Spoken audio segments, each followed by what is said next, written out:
Hi friends, இன்றைக்கி video வந்து எதை பற்றின்னு பார்த்தீங்கன்னா, நான் எப்படி வந்து வாஷிங் மிஷின் ட்ரம் க்ளீனிங் செய்கிறேன் அப்படின்னு.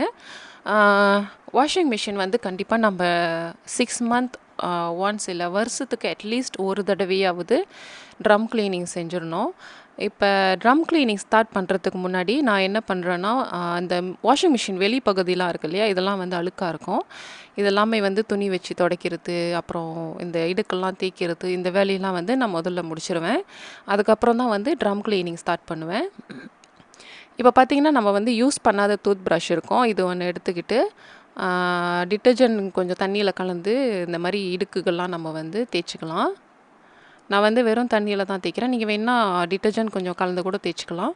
இப்போ இந்த சோப் டிஸ்பென்சர் பகுதியெல்லாம் பார்த்திங்கன்னா இடுக்கெல்லாம் அழுக்காக இருக்கும். அதெல்லாம் வந்து நல்லா தேய்ச்சி விட்டுக்கலாம். தண்ணி இப்படி ஊற்றிக்கிட்டால் பரவாயில்ல, பிகாஸ் நம்ம எப்படியும் வந்து ட்ரம் க்ளீனிங் செய்ய போகிறோம். அப்புறம் உள்ளுக்கு பார்த்தீங்கன்னா மிஷின் உள்ள அந்த ஒரு நெட் மாதிரி ஒன்று கொடுத்துருப்பாங்க. அதையும் எடுத்து சுத்தம் பண்ணிக்கலாம். அதுக்கப்புறம் வந்து இங்கே இந்த ஓரத்தில் இதெல்லாம் வந்து நம்ம நல்லா தேய்ச்சி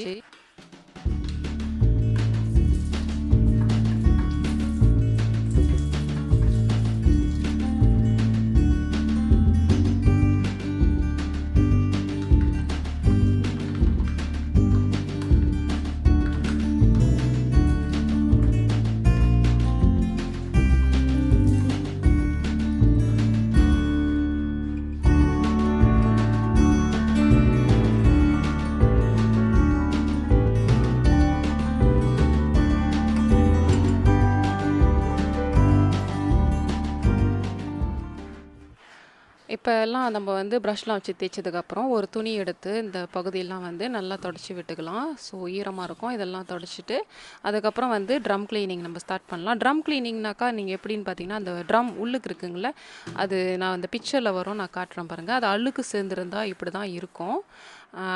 ஸோ நம்ம நாளாகி கழுவாமல் விட்டுருந்தோம்னா, ஸோ அதுக்கான இன்ஸ்ட்ரக்ஷனும் நான் கொடுத்துருப்பேன், படித்து பாருங்கள். இப்போ நான் ட்ரம் க்ளீனிங் ஸ்டார்ட் பண்ண போகிறேன். ஸோ நான் ட்ரம் க்ளீனிங் செய்கிறதுக்கு வந்து சண்டோக் கபி அப்படின்ட்டு ஒரு க்ளீனிங் ஏஜென்ட் டிட்டர்ஜென்ட் இருக்குது. இது தான் நான் யூஸ் பண்ணுறேன். நீங்கள் எது யூஸ் பண்ணுறீங்களோ அது யூஸ் பண்ணிக்கலாம். அப்படி இந்த மாதிரி பவுடர் இல்லைனாக்கா நீங்கள் வந்து நார்மலான துணி துவைக்கிற டிட்டர்ஜென்ட் பவுடர் கூட வச்சு நீங்கள் க்ளீன் பண்ணிக்கலாம். உங்கள் வாஷிங் மிஷினில் வந்து அந்த டப் க்ளீனிங் ஆப்ஷன் இருந்தால் நீங்கள் அந்த மாதிரி க்ளீன் பண்ணிக்கலாம். என்னோடய வாஷிங் மிஷினில் பார்த்தீங்கன்னா அந்த ஆப்ஷன் இல்லை. ஸோ இது வந்து கொஞ்சம் பழைய வாஷிங் மிஷின். இப்போ வந்து இந்த பேக்கில் வந்து 450 கிராம், இது வந்து என்னோடய 5 kg மிஷினுக்கு வந்து ஒரு பேக் கொட்டலாம். அப்படி இல்லைன்னா ஹாஃப் பேக்கெட் கூட கொட்டலாம். 5 kgக்கு மேலே உள்ள மிஷினாக இருந்தால் நீங்கள் 1 பேக்கெட் இந்த 450 கிராம் 1 பேக் நம்ம யூஸ் பண்ணிடலாம்.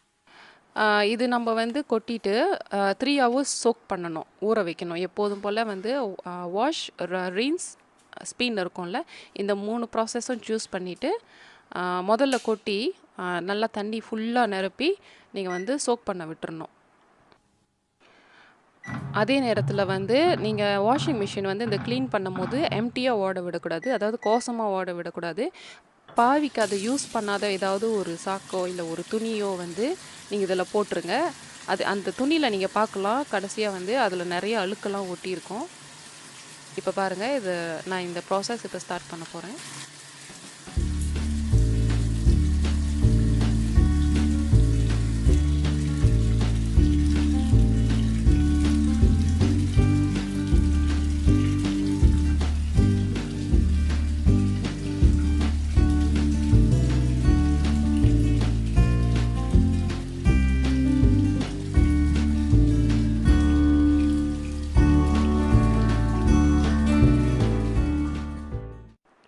இப்போ மிஷினில் வந்து நான் சோக் பண்ணியிருக்கேன். இதில் பாருங்கள், 3 hours கழித்து நான் திறந்து பார்க்குறேன்.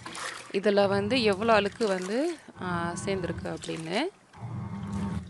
இப்போ வாஷிங் மிஷினில் வந்து நம்ம இந்த ட்ரம் க்ளீனிங் பண்ணலனாக்கா நீங்கள் பாருங்கள், நாளடைவில் வந்து அந்த வாடை இருக்கும். அதுக்கப்புறம் வந்து பாக்டீரியா உருவாகிறது, இந்த பிரச்சனைலாம் வரும். துணி துவைச்சோம்னா கூட ஃப்ரெஷ்ஷாக இருக்காது, அதாவது அழுக்கு போகாமல் அந்த மாதிரி இருக்கும்.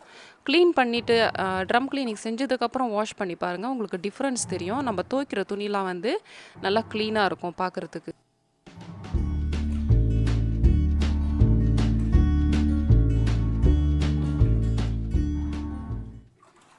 இப்போ பாருங்கள், அந்த 3 ஹவர்ஸ் கழிச்சு நான் வந்து மிஷின் ஓட விட்டதுக்கப்புறம் துவைச்சதுக்கப்புறம் இப்போ நான் திறந்து பார்க்குறேன். உள்ளுக்கு வந்து இந்த மாதிரி அழுக்கு சில நேரங்களில் இருக்கும்.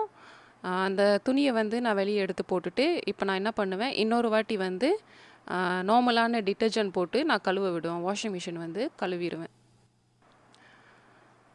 ஸோ இந்த இன்னொரு வாட்டி நம்ம வாஷ் பண்ணும்போது கூட அப்போது கூட நம்ம ஒரு துணி ஏதாவது ஒரு துணி போட்டுக்கலாம். போட்டுட்டு இந்த டிட்டர்ஜென்ட் வந்து கொஞ்சம் போட்டுட்டு தண்ணி ஃபுல்லாக நிரப்பி வாஷ், ரின்ஸ், ஸ்பின் அந்த ப்ராசஸ்லாம் தட்டிட்டு ஒரு வாட்டி நம்ம ஓட விட்டுறலாம். அதுக்கப்புறம் நீங்கள் வாஷிங் மிஷின் திறந்து பாருங்கள், கண்டிப்பாக நல்லா க்ளீனாக இருக்கும்.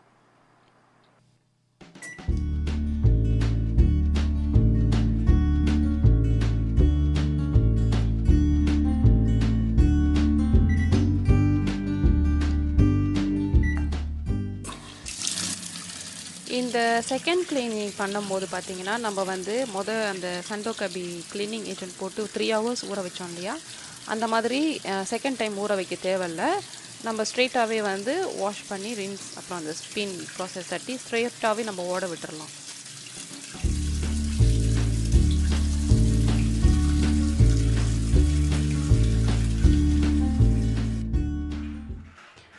ஓகே, இப்போ செகண்ட் வாஷும் முடிச்சாச்சு. நான் இந்த துணி போட்டிருந்தேன் செகண்ட் வாஷ்க்கு. இதை நான் வெளியே எடுத்துறேன். இப்போ பாருங்கள், வாஷிங் மிஷின் வந்து எவ்வளோ க்ளீனாக இருக்குதுன்னு. இன்னொரு டிப்ஸ் வந்து நம்ம எப்போதுமே வந்து துணி துவைச்சதுக்கப்புறம் இந்த மேலே உள்ள லீட் வந்து திறந்து வைக்கணும். அட்லீஸ்ட் ஒரு 3 ஹவர்ஸ் உடனே மூடக்கூடாது. ஏன்னா அது உள்ளுக்கு அந்த பிடிக்கிறது, இந்த வாடை இதெல்லாம் இருக்கும். இதெல்லாம் வெளியாகணும், இந்த ஸ்மெல்லாம். அதனால் எப்போதுமே வந்து உடனே மூடிடாதீங்க. ஒரு 3 ஹவர்ஸ் கழிச்சே மூடினா போதும். ஸோ இந்த இடுக்குகள்லாம் பாருங்கள் எவ்வளோ க்ளீனாக இருக்குது. எந்த டஸ்ட்டும் இல்லாமல் நம்ம நல்லா சுத்தமாக தேய்ச்சாச்சு. ஓகேங்களா?